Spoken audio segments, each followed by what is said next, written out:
Bismillahirrahmanirrahim. Assalamualaikum warahmatullahi wabarakatuh. Waalaikumsalam warahmatullahi wabarakatuh. Berjumpa lagi dengan kami di sini di podcast Radar Bengkulu edisi kedua April 2021. Kembali lagi kita akan membahas terkait dengan berita-berita yang sudah dipilih oleh tim redaksi Radar Bengkulu Cetak yang terbit edisi Senin tanggal 26 April tahun 2021. Bagaimana kabarnya Pak Wapim? Alhamdulillah ya, sudah berbuka puasa, sudah menunaikan ibadah. Hari ini kita berjumpa lagi kepada sahabat setia Radar Bengkulu Cetak dan Radar Bengkulu online ya. Ya, sepertinya di edisi Senin 26 April 2021 ini sudah dipilih beberapa berita yang menarik untuk dinikmati oleh para pembaca setia Radar Bengkulu. Apa aja Pak berita-berita yang sudah dipilih Pak kira-kira? Ya, redaksional telah memilih berita untuk headline-nya yaitu tentang tol, kemajuan progres pembangunan tol di Bengkulu. Ya. Lalu ada juga dari Kabupaten Kepahyang berhasil merangkul investor dari Brazil dan Rusia. Lalu juga ada pengamanan secara ketat terkait COVID di Bandara Soekarno-Hatta, Bandara Fatmawati ya sekarang. Bandara Fatmawati, ya. Lalu ada juga peringatan penting dari BMKG terkait potensi bencana dan tentu tidak kita harapkan terjadi. Ya. Kemudian kami juga redaksi memilih terkait usulan masyarakat atau aspirasi masyarakat soal jalan yang ada di beberapa kabupaten, jalan milik provinsi khususnya. Ya. Lalu ada kita beritakan juga terkait berita bisnis dari Suzuki, dan ini mengusung tema tentang All New R3. R3 ya Pak, mobil keluarga itu. Itu saja pilihan berita yang kami anggap layak dan patut untuk naik di halaman 1. Semoga dapat memenuhi kebutuhan informasi bagi masyarakat Provinsi Bengkulu. Oke, mungkin kita bedah dari berita-berita yang pertama dulu Pak ya. Itu ada berita HL yang judul besarnya itu kalau tidak salah kita sudah melihat semua di sini. Ada Gubernur, tol tingkatkan kemakmuran rakyat, jalan Muko-Muko Kerinci, Seluma, Sumsel segera dibuka. Nah, bagaimana Pak ini cerita sekilasnya Pak, biar masyarakat tidak terlalu penasaran. Silakan Pak. Ya, di sini kita angkat berita soal kemajuan progres pembangunan tol di Bengkulu ya. Kita menilai progres pembangunan tol ini sangat dinanti oleh hampir seluruh masyarakat Bengkulu. Ya. Soal informasinya seperti apa, kelanjutannya seperti apa, itu sangat ditunggu oleh masyarakat di Provinsi Bengkulu. Ya. Di sini versi yang tertuang dalam redaksi Radar Bengkulu online, Radar Bengkulu Cetak, maaf. Radar Bengkulu Cetak. Ya. Gubernur berupaya keras bahwa progres pembangunan tol di Bengkulu terus berlanjut, sehingga nanti diharapkan ketika tol ini selesai dibangun maka dapat meningkatkan ekonomi masyarakat Bengkulu.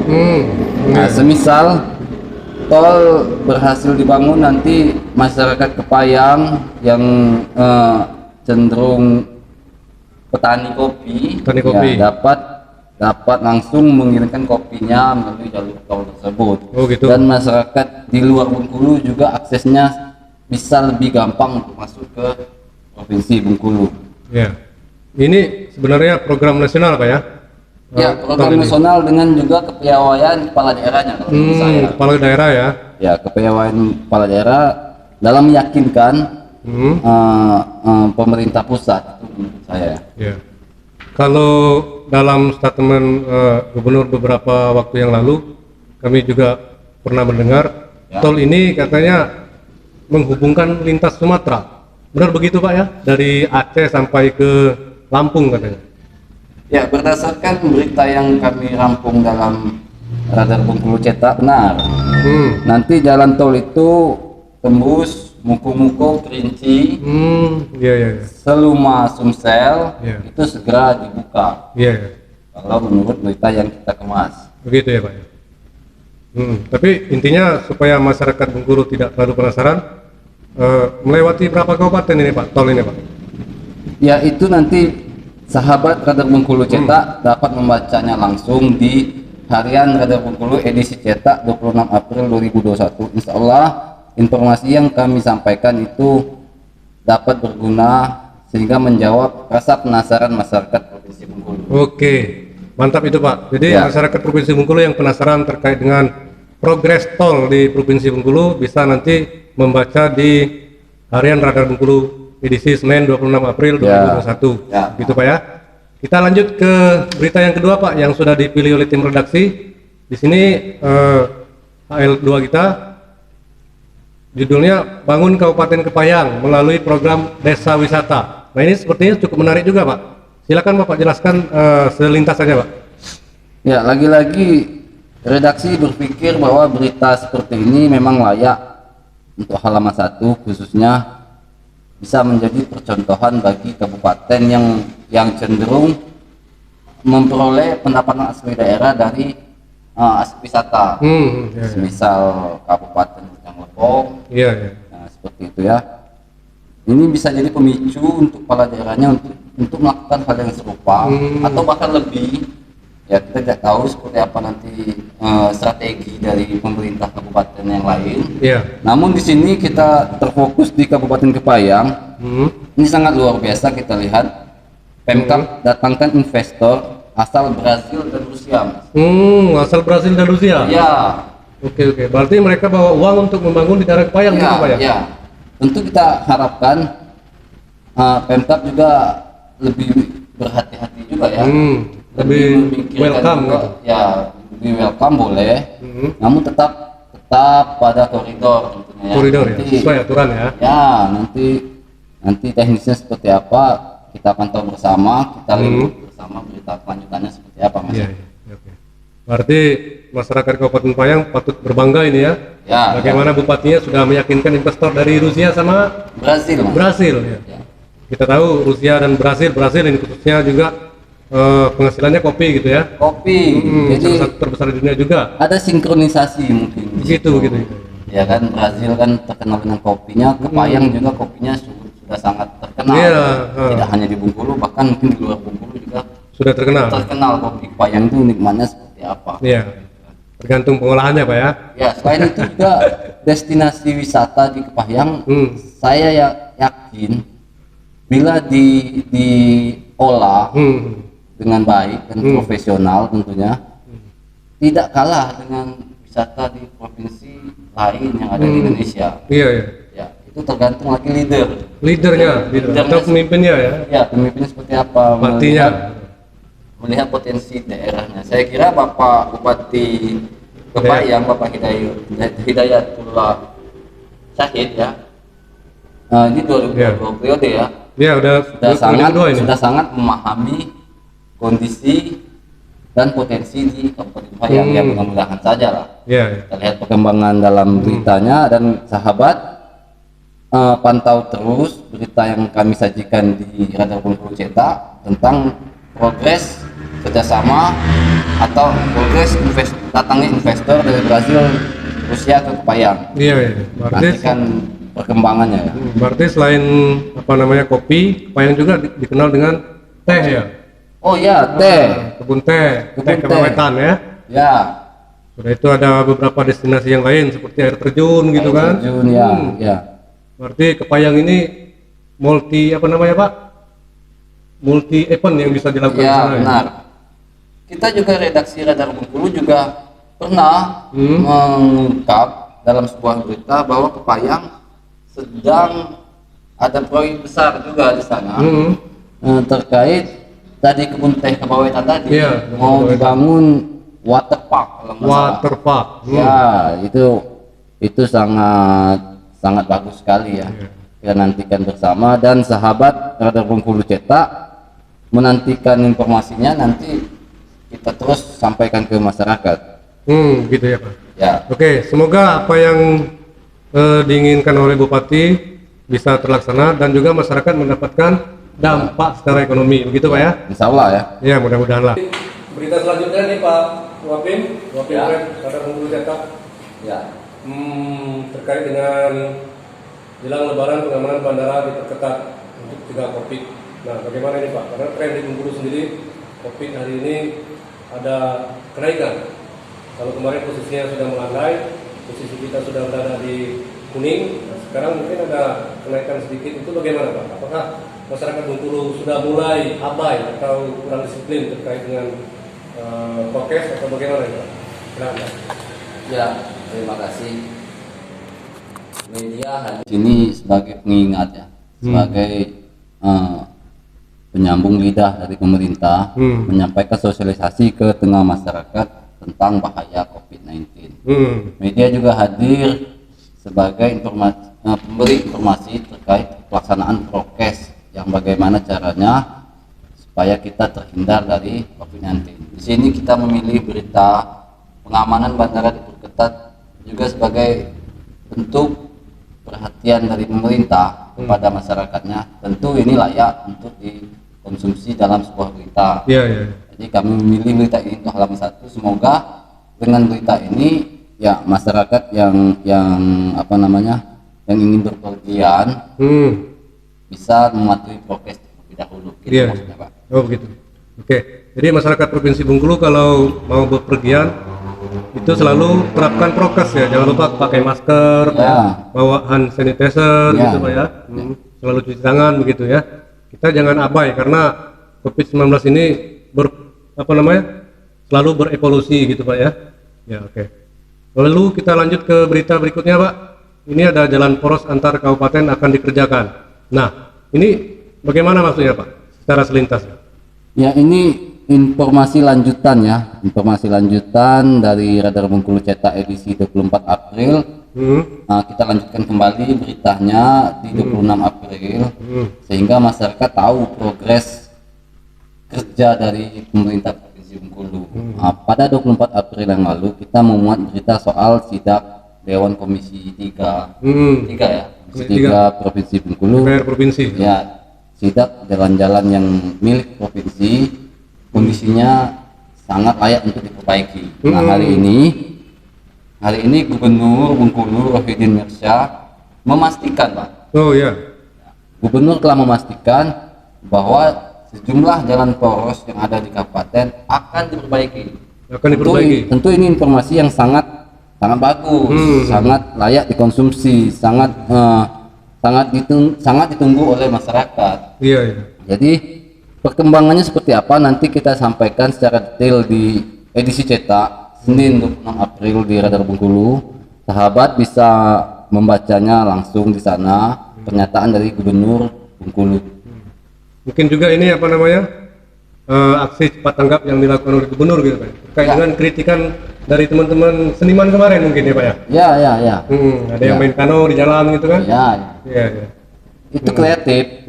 Makanya kita muat di Radar Bengkulu Cetak dan Radar Bengkulu online kita muat juga itu berita. Itu bentuk kritik yang sangat kreatif. Kritik membangun. Ya, kritik tidak hanya dilakukan dengan cara demo. Ya kan? Kritik bisa dilakukan dengan cara-cara yang lebih elegan, yang lebih berkarya seni, seperti itu kan.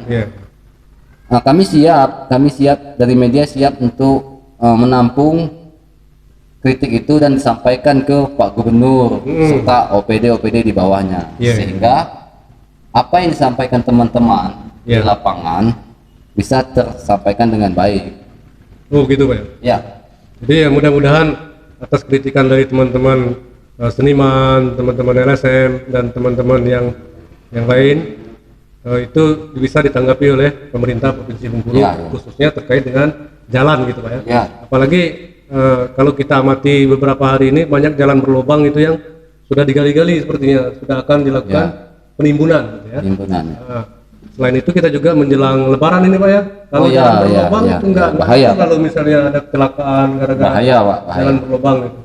Makanya di sini kami menekankan kepada tim yang di lapangan untuk terus memantau progres ini, mengawal terkait progres pembangunan jalan di Provinsi Bengkulu, karena ini dinanti oleh masyarakat membaca, Pak. Dinanti, ya. Ya, seperti apa perkembangannya dilihat di koran cetak Radar Bengkulu Iya. nantinya, Pak. Di Radar Bengkulu cetak edisi Senin ya Pak ya, 2000. Atau Radar Bengkulu online. Ya, Radar Bengkulu online juga. Iya. Lalu yang terakhir ini Pak ya, di halaman 1 ini tim redaksi Radar Bengkulu cetak sudah memilih satu berita terkait dengan kendaraan keluarga ini. All New R3 pilihan pas dipakai lebaran bersama keluarga. Nah, ini bagaimana Pak? Kira-kira promosi yang dilakukan oleh Suzuki ini, Pak? Ya, All New R3 ini produk Suzuki ya. Suzuki ini memang sudah lama menjadi mitra di Radar Bengkulu, Pak. Iya. Suzuki mitra terbaik, salah satu mitra terbaik Radar Bengkulu. Kami selalu menayangkan informasi-informasi yang ingin disampaikan Suzuki ke masyarakat, sehingga masyarakat yang ingin membeli kendaraan tidak ragu lagi, Pak. Iya. Cukup dia baca di Radar Bengkulu, dia mendapatkan informasi lengkap, lengkap dengan harga, lengkap dengan keistimewaan dari Suzuki. Iya. Insya Allah dengan berita telah ditayangkan di Radar Bengkulu cetak dan Radar Bengkulu online, besok-besok banyak masyarakat yang beli mobil Suzuki, Pak. Ya, mudah-mudahan lah itu Ya. harapan kita bersama ya. Ya, di sini All New R3 disebut mobil sangat nyaman. Mobil sangat nyaman, mobil keluarga yang sangat nyaman. Mobil keluarga yang sangat nyaman. Ya. Lemaknya puluh kalau lebaran pakai mobil, Pak. Oh iya. Iya, Cocok, kan? Cocok. Daripada hujan kepanasan ya. Ya. Ya, mudah-mudahan mulai besok Ya. banyak masyarakat berbondong-bondong datang ke Suzuki membeli mobil All New R3. Ya, kita berharap demikian ya. Semoga masyarakat Bengkulu menyerbu Menyerbu. dealernya Suzuki gitu ya. Bawa duit, Pak. Bawa duit ya. Bawa duit. Jangan menyerbu aja tapi bawa duit ya mesti Ya, ini saya kira bisa kredit mungkin di sini, ya. Bisa kredit, bisa cash. Bisa kredit, bisa cash. Ya, untuk lebih lengkapnya sahabat Radar Bengkulu cetak lagi-lagi ya baca di Iya. edisi cetaknya 26 April. Di sana lengkap terjelaskan tentang All New R3 ini. Iya. Supaya tidak penasaran lagi ya silakan langsung dibaca. Iya. Jadi begitu lebaran nongkrong di rumah mertua misalnya kan ada mobil. Mobil Suzuki. All New R3. Wah. Bukan main itu, Pak. Iya. Alhamdulillah, Pak. Ya, semoga kerjasama antara Radar Bengkulu cetak dan Suzuki tetap berjalan dengan baik gitu Pak ya. Suzuki salah satu mitra Radar Bengkulu yang terbaik. Sudah lama, Pak. Dan insya Allah kerjasama ini akan terus berlangsung di tahun-tahun selanjutnya. Radar Bengkulu siap menyampaikan apapun informasi terbaik dari Suzuki ke tengah masyarakat, Pak. Oke. Ya, demikianlah informasi berita ekonomi yang dimiliki oleh Suzuki tadi Pak ya, yang sudah diterbitkan di halaman 1 untuk Radar Bengkulu edisi cetak Senin 26 April 2021. Oke Pak, mungkin ada tambahan Pak terkait misalnya kejadian yang di Laut Bali gitu Pak ya, apa namanya kapal selam Nanggala Pak ya, Ya. Nanggala 402 gitu. 402. Ini bagaimana Pak? Kita mesti turut prihatin gitu Pak ya terkait dengan insiden ini. Ya, itu musibah ya. Musibah itu tidak dapat dielak. Musibah itu sudah ketetapan dari Allah Subhanahu wa taala. Tinggal lagi bagaimana kita yang tinggalkan dapat bersabar, dapat tenang dalam menjalani musibah ini ya. Kami dari Radar Bengkulu cetak dan Radar Bengkulu online, ya. juga mengucapkan bela sungkawa terhadap anggota TNI AL yang wafat di musibah gugur dalam tugas. Ya, insya Allah keluarga yang tinggalkan dapat diberi kesabaran sehingga kita semua dapat kembali bekerja dengan baik ya. Media juga siap untuk mengkritisi terkait mungkin ada penyebab dari kendaraan kapal itu kapal selam, apapun temuan dari tim nanti di lapangan terkait apa sih sebab terjadinya musibah itu, ya media akan menginformasikan sesuai dengan fakta-fakta yang ada. Artinya kita akan update terus ya perkembangannya Pak ya? Update terus perkembangannya secara nasional, nanti mungkin banyak media-media nasional yang akan menayangkan informasi tersebut, dan jangan percaya hoax. Nah itu perlu kita hindari tuh, hoax. Ya, ya, jangan percaya hoax. Update berita di media-media yang sahabat anggap benar-benar kredibel, dapat dipercaya. Oke. Saya kira itu, Pak. Oke, demikianlah update berita di Radar Bengkulu edisi cetak Senin 26 April 2021. Semoga bermanfaat untuk pembaca. Pak Wapimret sudah memilih berita bersama tim redaksi, berita-berita yang layak dikonsumsi untuk masyarakat Provinsi Bengkulu. Sekali lagi kami ucapkan selamat beraktivitas, dan apabila ada kata-kata kami berdua yang kurang berkenan ataupun menyinggung perasaan sahabat Radar Bengkulu, kami berdua mohon maaf. Pak Wapimret Ari Syariah Muhammadin dan saya Christopher aturkan mohon maaf, dan kita akan berjumpa lagi di edisi berikutnya. Sekian dan assalamualaikum warahmatullahi wabarakatuh.